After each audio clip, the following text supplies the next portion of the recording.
우리는 어제에 이어 혈루증 앓는 여인에 대해서 다시 한 번 더 살펴보려고 합니다. 이 12의 혈루증 앓는 여인은 어쩌면 목숨을 걸고 예수님 앞에 나아가죠. 부정한 여인입니다. 율법으로는 사람들과 접촉해서도 안 되고 사람들에게 가까이 나와서도 안 됩니다. 그런데 그 무리들이 있는 곳을 뚫고 얼마나 많은 사람을 접촉했겠어요? 그리고 예수님께 나와서 지금 충격적인 행동을 합니다. 어떤 충격적인 행동을 하느냐? 20절, 21절을 우리가 다시 한번 읽어봅니다. 20절, 21절 시작. 12의 동안이나 혈루증으로 앓는 여자가 예수의 뒤로 와서 그 겉옷과를 만지니 이는 제 마음에 그 겉옷만 만져도 구원을 받겠다 함이라.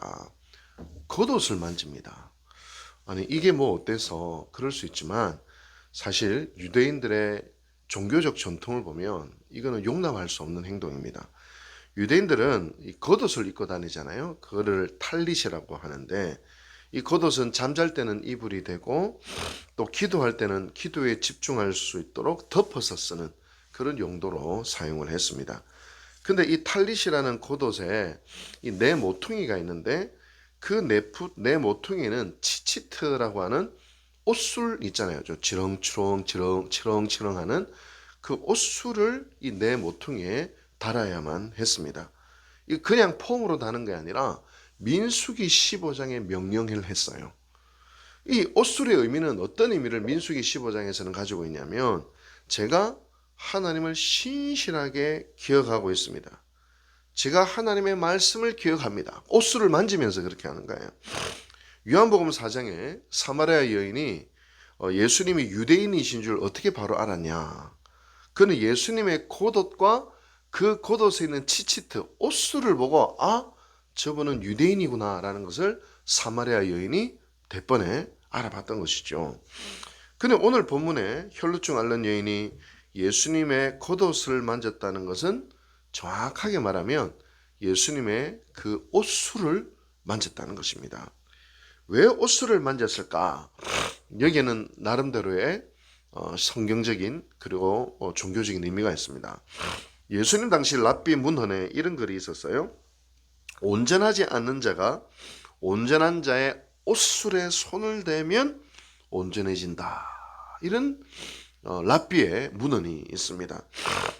더군다나 마가복음 6장 56절에 어떤 내용이 있냐면 아무데나 예수께서 들어가시는 지방이나 도시나 마을에서 병자를 시장에 두고 예수께 그 옷가에라도 손을 대시기를 간구하니 손을 대는 자는 다 성함을 얻으니라. 보세요.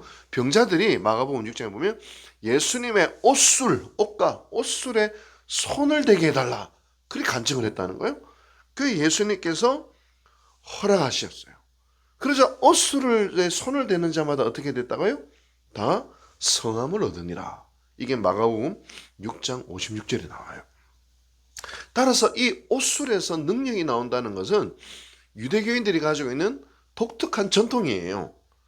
그리고 이 문화를 이해하기 위해서 또 말라기에도 또 기가 막힌 말씀이 있어요. 말라기 4장 2절에 내 이름을 경외하는 너희에게는 공의로운 해가 떠올라서 치료하는 광선을 비추리니 너희가 나가서 외양간에서 나온 송아지같이 뛰리라. 치유하는 광선, 이게 히브리어로 카나프라고 했는데 원래 뭔지 아세요? 옷술이에요. 옷술이에요. 치료하는 옷술. 그래서 유대인들은 메시아의 옷술에서는 능력이 나온다 생각을 했어요. 치료하는 능력. 그래서 많은 병자들이 예수님을 메시아로 알고 마가복음 6장에서 어떻게 했어요? 옷술에라도 손을 대기를 원했다. 그렇게 이야기를 합니다. 이와 같은 배경 속에서 12의 혈루증 앓는 여인이 예수님의 겉옷과 즉 옷술에 손을 댔다는 거예요. 이제 이 본문이 이해가 딱 되는 것입니다. 근데 문제가 있어요. 그 옷술을 허락 없이 만져서는 절대로 안 됩니다. 절대로 안 돼요. 문제는 더군다나 이 여인은 부정한 여인이에요. 예수께 나아가 이 부정한 여인이 허락도 없이 예수님의 옷술을 만졌다는데 이 심각성, 충격적인 사건들이 벌어진 것입니다. 바로 그 순간 예수님께서 뒤를 돌아서 그 여인을 딱 쳐다보십니다. 아마 영화로 이 장면을 그린다면 아마 가장 긴장된 순간이에요. 부정한 여인이 함부로 예수님의 옷술에 손을 대? 근데 이 여인은 율법을 어기고 많은 사람을 부정할 뿐만 아니라 심지어 예수님까지 부정하게 해서 돌로 쳐 죽여도 할 말이 없는 여인이에요. 그때 예수님께서 눈을 딱 들어서 그 여인을 쳐다보실 때 많은 군중들이 예수님의 입술을 주목했겠지요. 그때 예수님이 입을 열어 말씀을 하십니다. 기가 막힌 말씀이에요. 22절 말씀 우리 같이 한번 읽어볼까요? 시작. 예수께서 돌이켜 그를 보시며 이르시되 딸아 안심하라 내 믿음이 너를 구원하였다 하시니 여자가 그 즉시 구원을 받으니라. 딸아 안심하라. 이게 얼마나 감동적인 말인지 아세요? 여러분 랍비 문헌에 허락 없이 옷술을 만질 수 있는 유일한 사람이 있었어요. 누굴까요? 딸. 저 같은 경우는 우리 효원이. 다른 그 누구도 함부로 유대인 남자의 옷술을 만지면 안 되는데 큰일 나는데 더구나 부정한 여인이 만졌다가 이건 돌에 맞아 죽는 거예요. 근데 그 옷술을 허락 없이 만질 수 있는 유일한 사람 딸들은 그 만질 수 있어요. 그래서 예수님이 그 혈도증 앓는 여인을 치유해 주실 뿐만 아니라 그 여인을 보호하고 그 여인을 살리시기 위해서 뭐라고 불러주셔요? 딸아, 내 딸이다 이 말이에요. 내 딸로 여겨주겠다는 거예요. 허락하신 거예요. 여러분 이 얼마나 감동적인 이야기입니까? 딸아 안심하라. 또 이렇게 하셔. 딸아 안심하라. 주님이 딸이라 불러주셨으니 이 여인은 더 이상 처벌을 안 받아도 됩니다. 아니 주님의 딸이 되었습니다. 그리고 더 무엇보다 12년 동안 그토록 이 여인을 괴롭게 한 혈루증이 깨끗하게 치유되었습니다. 여러분 이로 말미암아 그 여인이 가지고 있던 모든 부끄러움, 수치, 깨어진 자존감, 거절감, 죄의식 한꺼번에 하나님이 딸아 안심하라. 네 믿음이 너를 치유하였느니라 하는 그 순간 온전한 회복이 이 여인 가운데 일어났다는 것입니다.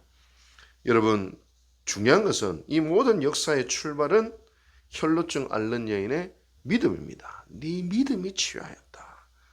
다시 말하면 예수님 옷 자체에 무슨 신비한 힘이 나왔네. 예수님 옷 지금도 남아있으면 얼마나 좋을까. 거기 관심 가지는 것이 아니라 이 딸의 믿음이 치유하였다. 그렇게 이야기를 하고 있는 것입니다. 여러분 오늘도 우리 주님 앞에 우리는 섰습니다. 어쩌면 이 자리에 나와 주님만이 내 인생의 문제를 해결해 줄 수 있습니다. 주님만이 구원자입니다. 주님이 치유자입니다. 주님이 나를 회복하십니다. 주님이 나를 만지십니다. 라고 고백하면서 저 하늘을 향하여 손을 펼치는 행위가 뭐예요?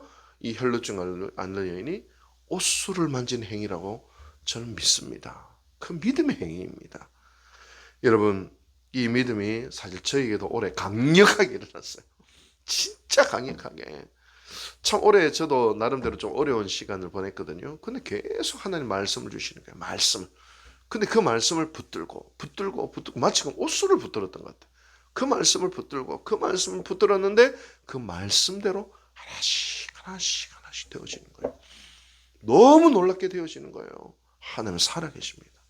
오늘도 살아계신 하나님의 옷술을 붙듭시다. 오늘도 믿음의 기도를 통하여 주님을 향한 절대적인 믿음을 통하여 하늘에 손을 펴고 그렇게 기도하며 나아가기를 원합니다. 오늘도 주님은 우리들을 기다리고 계십니다. 오늘도 살아계십니다. 결국 믿음이 승리합니다. 기도하십시다. 자비하신 주님 감사합니다. 오늘도 이 자리에서 기도하는 자마다 주님께 무릎을 꿇고 주님을 의지하는 자들마다 딸아 안심하라. 내 믿음이 너를 구원하였느니라. 이 말씀이 우리를 향한 말씀인 줄로 믿습니다. 주여 도와 주시옵소서. 오늘 우리 유곡지일교회 모든 성도들이 가지고 있는 질병의 문제, 아픔의 문제, 경제적인 문제, 관계의 문제, 상처의 문제, 누구에게도 말할 수 없는 자기만이 가지고 있는 말할 수 없는 그 고통 주님께서 치유하시고 고쳐주시고 만져주시옵소서. 결국 믿음으로 승리하는 우리 유격절교의 모든 성도들 되게 도와 주시옵소서. 이 모든 말씀 예수님의 이름으로 감사하고 기도하고 축원하옵나이다. 아멘.